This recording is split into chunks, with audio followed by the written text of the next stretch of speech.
how our thoughts control our emotional state. And I believe we have so much more power over our mindset than we give ourselves credit for. What helps us to actually control our mindset?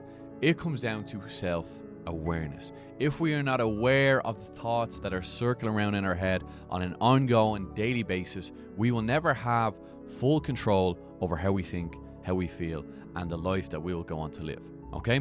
So how it works is your mind is split into two parts. On the upper half, we have got the conscious mind. That is the thinking brain, okay? And below that, we've got the subconscious mind. That is part of your mind that is always listening, and that is pattern recognition. So it recognizes every single thought that is constructed in your mind over and over and over again. But we can plant seeds of positive thoughts in our mind. What we seep, we shall grow. That comes straight from the Bible, and something I took from Earl Nightingale. He has a famous talk on YouTube. You should definitely check it out if you're interested. And it is the strangest secret. I had to think about that for a sec. The strangest secret is what it's called, right? He tells this great example, and it's so true, right? So there's a farmer in a field, and if you can think of the field, the fertile soil, as the landscape of your mind, right? The farmer plants two seeds. One seed is called nightshade. It's deadly poison. And the second seed he plants is sunflower seeds. Beautiful, bright, tall, very nice to look at. Sunflower seeds. Positive being the sunflower, negative being the nightshade. He plants them both in the ground. Over time, they grow and develop. What we seep, we shall grow. When you plant seeds of nightshade, the result will be the nightshade. The cause and the effect. The cause is what we put into the ground, which is nightshade. The effect is the negative outcome. We have this plant or this root of deadly poison. But when we plant seeds of positive thoughts, the reap. So we sow the seeds of the positive thoughts, which are the sunflower seeds.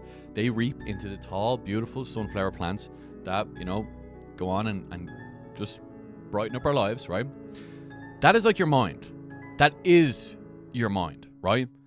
When you become aware of your thoughts, you will construct them in a way that brings more positive results, more prosperity into your life, more optimism into your world based on how you think. Now, the only advice I can give you to help you become more self-aware, because it's very hard to, consciously get inside our mind and think of all the thoughts we have on an ongoing basis, is actually to begin to breathe.